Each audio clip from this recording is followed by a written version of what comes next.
지도사 2급 스포츠 교육학 11번부터 15번까지 풀이하겠습니다. 11번 한번 볼게요. 자, 모스턴이 나왔어요. 모스턴의 교수 스타일에 대한 설명으로 옳지 않은 것은 물었어요. 모스턴의 교수 스타일은 A부터 K까지 있어요. A부터 K까지. 그래서 A부터 E까지는 모사 중심. 그 다음에 F부터 K까지는 창조 중심. 해서 E와 F의 사이가 발견역지죠. 1번 교수 스타일 A에서 E까지는 모방이 중심이 된다. 네, 맞는 말이에요. A부터 E까지는 따라하는 거를 중심으로 하는 모방이 중심이 됩니다. 맞고요. 2번 교수 스타일의 구조는 과제 활동 전, 중, 후 결정군으로 구성된다. 맞아요. 3번 교수는 지도자와 학습자의 연속되는 의사결정 과정을 전제로 한다.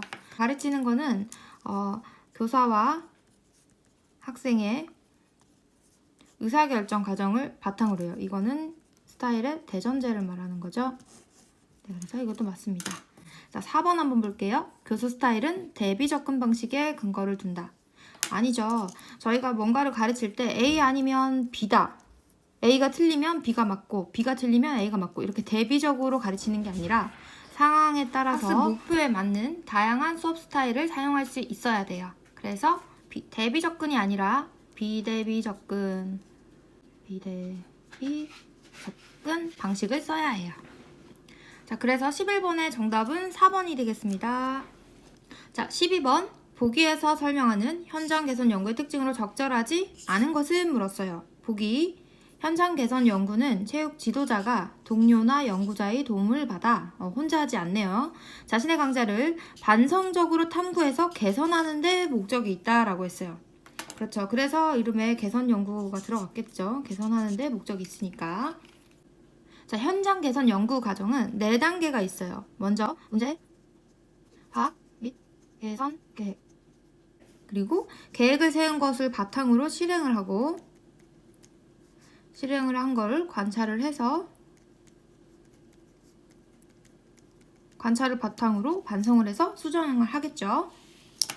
자, 이렇게 4단계가 있는데 현장 개선 연구에서 3가지 가정적 특징이 있어요. 3가지 가정적 특징 하나, 둘, 셋 이렇게 3가지가 있는데 어떤 기차역이 있어요. 기차역이 있고 그 옆에 집이 있어요. 집. 그리고 기차역과 집 사이에 연이 날아다니고 있어요. 날아다니는 연 알죠? 그래서 연, 역, 집 해서 연속성, 역동성, 집단성 이렇게 3가지가 현장 개선 연구의 가정적 특징을 나타내는 거예요. 그래서 1번 집단적 협동 과정이다. 그렇죠. 동료나 연구자의 도움을 받아서 하는 집단적인 협동 과정이에요. 현장 개선 연구는 단체적인 성격을 띠고 있기 때문에 개인적으로 이루어진 연구는 현장 개선 연구라고 간주하기가 어려워요. 반드시 동료 교사나 대학 교수를 비판적 친구로 연구 과정에 합류시켜서 다양한 관점에서 보다 비판적으로 연구가 진행되도록 해야 됩니다. 2번 자기 성찰을 중시한다. 그렇죠. 반성을 하는 과정에서 본인 자신의 수업에 대한 비판적인 사고를 할 수 있겠죠. 그래서 자기 성찰을 중시합니다. 자, 3번 연속되는 순환 과정이다. 자, 연속성이라고 했죠. 연속성이 있어서 순환 과정이 맞아요. 이 4가지 단계가 끊겨서 나타나는 게 아니라 연속적으로 계속 연결이 돼서 계속 순환을 하는 거예요. 이렇게. 그래서 현장 개선 연구는 이렇게 한 번 도는 사이클로 끝나는 게 아니라 이 사이클이 계속 개선이 될 때까지 여러 번 순환을 하기 때문에 계속적으로 거듭돼서 이루어집니다.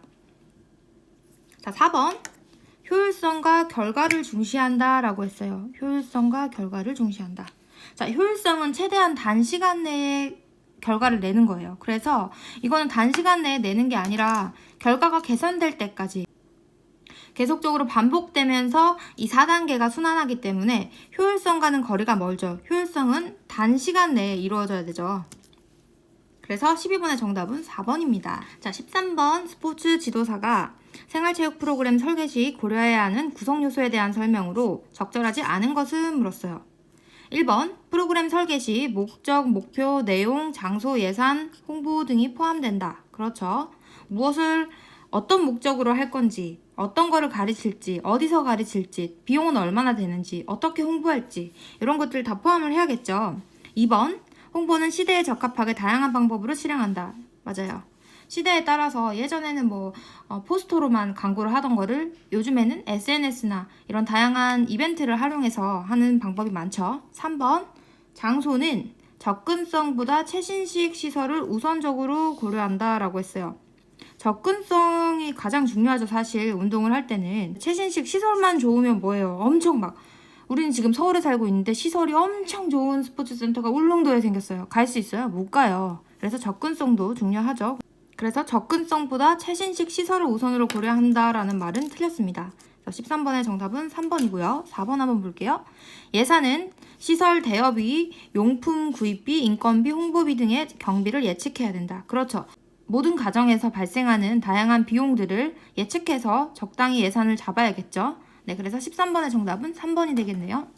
자, 14번. 보기의 대화에서 각 지도자들이 활용하고 있는 평가 유형이 바르게 나열된 것은 물었어요. 자, 이 감독 한번 볼게요. 오리엔테이션 때 학생들에게 최종 목표를 분명하게 얘기했어요.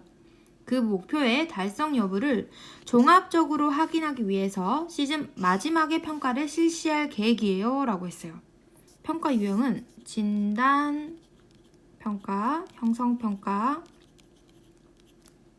총괄평가 이렇게 세 가지가 있는데 수업 전, 수업 중, 수업 후 이렇게 해서 3단계로 나눠서 진단, 형성, 총괄평가를 실시해요.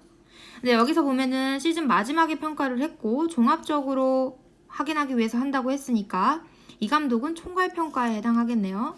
자, 윤 감독 한번 볼게요. 이번에 입학한 학생들은 기본기가 많이 부족했어요. 시즌 전에 학생들의 기본기 수준을 평가했어요. 자, 시즌 전에 평가를 했댔죠. 그래서 윤 감독은 진단평가와 관련이 있겠네요. 자, 김 감독 한번 볼게요. 학교 스포츠 클럽에서 배구를 가르칠 때 수시로 학생들의 기본 기능을 확인하고 있어요 라고 했어요. 수시로 평가를 하는 거는 학습 중에 하는 형성평가와 관련이 되겠죠. 자, 진단평가는 학생의 현재 수준을 파악할 수가 있어요. 그래서 수업 전에 많이 하는 평가고요. 형성평가는 수업 중에 단원이 진행되는 동안 학생의 학습에 관한 중간 단계의 피드백이 제공 가능하기 때문에 학생들이 잘못하고 있는 것을 고쳐주고 수정하고자 할 때 중간평가인 형성평가를 쓰고요. 그리고 총괄평가는 이 학생이 학습 목표를 달성했는지, 학습 목표 달성 여부와 그리고 내가 잘 가르쳤는지, 교수 방법에 대한 것들을 이제 알 수 있는 평가가 총괄평가죠. 그래서 정답은 14번에 2번이 되겠네요. 자, 15번 한번 보겠습니다. 보기에서 설명하는 스포츠 지도 활동에 해당하는 용어로 적절한 것은 물었어요. 보기, 이 활동은 스포츠 지도 시간에 반복적으로 일어나는 활동이다. 예를 들어 출석, 점검, 수업 준비 상태 확인, 화장실 출입 등이다. 이러한 과정을 효율적으로 관리하면 학습자들의 과제 참여 시간을 증가시키는 데 도움이 된다라고 했어요.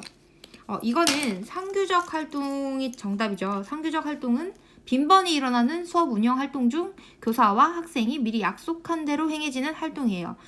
여기 지문에 나왔다시피 언제 물을 마실 수 있고 화장실에 갈 수 있는가 이런 것들이 해당되겠죠.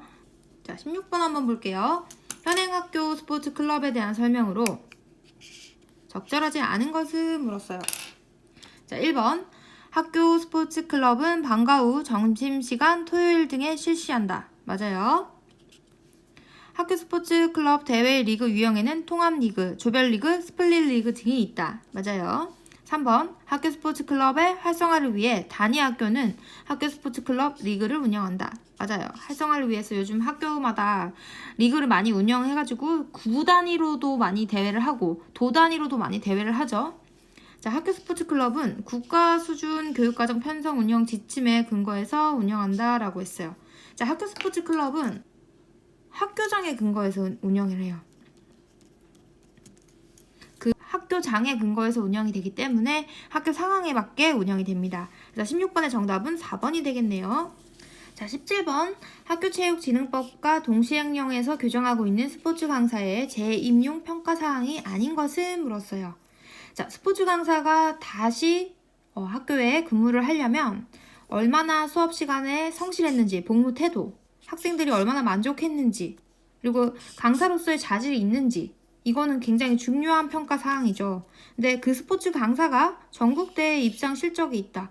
말 그대로 이 강사가 이 분야에 굉장히 뛰어난 전문성을 보이고 있습니다. 라는 거를 알려주는 거지, 수업을 성실히 한다던가 강사로서 준비를 잘해서 교수법이 좋다던가 그런 것과는 관련이 없어요.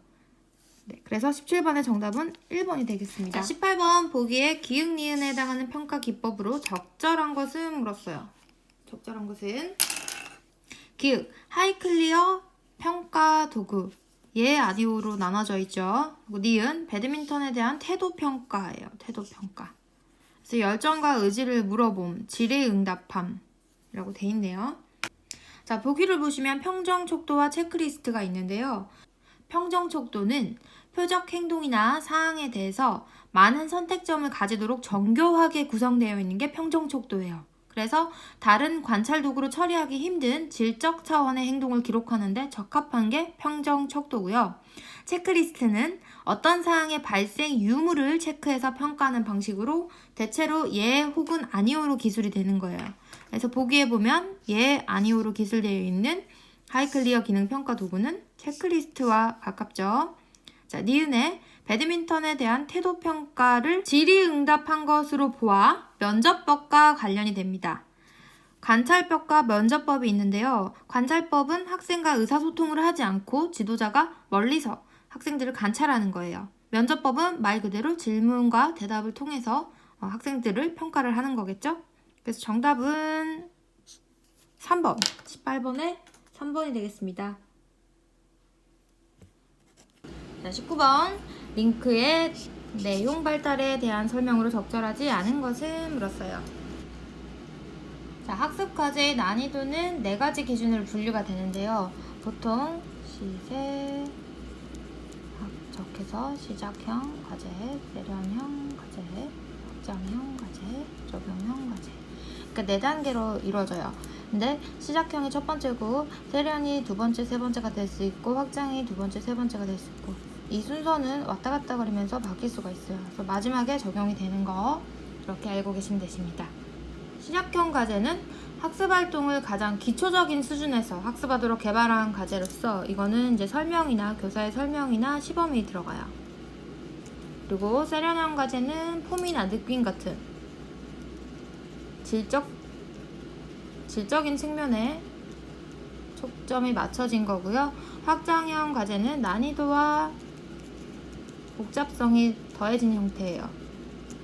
자, 적용형 과제는 말 그대로 적용을 하는 실제 상황에서 활용. 그 다음에 게임 상황. 네, 자기 평가. 아니면은 세련과 확장이 더해진 상황. 이때가 적용형 과제라고 하죠. 그래서 1번은 응용 과제는 실제 게임에서 적용할 수 있는 기회를 제공한다 라고 했어요. 자, 위에 보면은 저기 실제 게임 나오죠. 게임 상황. 그래서 응용 과제가 실제 게임 적용할 수 기회를 제공한다. 맞아요. 적용이 응용이라고도 할 수 있거든요. 같은 말이에요. 자, 2번 확대 과제는 쉬운 과제에서 어렵고 복잡한 과제로 발전시킨다. 자, 난이도가 높아지고 복잡성이 더해지면 확장 과제 맞죠? 확대 과제. 자, 3번 세련 과제는 학습자에게 가능한 한 많은 동작을 알려주는 형태로 개발한다. 아니에요. 질적인 측면이 안 들어갔기 때문에 이건 틀렸고, 4번 시작 과제는 기초적인 수준에서 학습하도록 소개하고 안내한다 라고 했어요. 설명 시범이 들어가는 시작형 과제는 가장 기본적인 단계에서 하는 거기 때문에 19번의 정답은 3번이 되겠습니다. 자, 스포츠 교육학의 마지막 문제죠. 20번 한번 볼게요. 자, 20번 보기에 효과적인 과제 제시 방법에 대한 설명이 적절한 것으로 묶인 것을 물었어요. 보기 한번 볼게요. 기억. 시각 정보보다는 언어 정보에 중점을 둔다. 아니죠. 언어 정보도 중요한데 시각 정보와 같이 동시에 보여줬을 때 더 효과적이죠. 그래서 기억은 틀렸고, 니은 모든 학습자가 쉽게 보고 들을 수 있는 대형을 갖춘다. 맞아요. 일부의 학생들만 볼 수 있는 그런 대형을 갖추면 보지 못하는 학생들은 당연히 학습 동기가 떨어져요. 그렇기 때문에 전체 학생들이 다 들을 수 있고 볼 수 있는 대형을 갖춰서 보통 설명을 하죠. 자, 디귿 학습자가 이해할 수 있는 어휘를 사용한다. 당연하죠. 이해하지 못하는 어휘를 사용하면 의학 전문 용어를 저희가 들어요. 이해를 못하잖아요. 그래서 학습자 수준에 맞는 어휘를 사용하는 게 적절합니다. 리을, 학습자에게 한 번에 최대한 많은 양의 정보를 제공한다 라고 했어요. 자, 학습자가 수용할 수 있는 만큼의 적절한 양의 정보를 제공해야겠죠. 그래서 많은 양을 제공하면은 수용을 할 수가 없어요. 학습하기가 힘들죠. 그래서 정답은 니은, 디귿해서 20번에 2번이 되겠습니다. 필기시험 날짜가 5월 9일로 정해졌잖아요. 코로나 때문에 어떻게 될지 잘 모르겠지만 그래도 아직 시간이 여유롭게 있으니까 여러분들 충분히 복습하고 기출문제 많이 풀어보시고 가시면 반드시 합격할 수 있으실 거예요. 자, 화이팅 하시고 오늘도 좋은 하루 되세요. 감사합니다.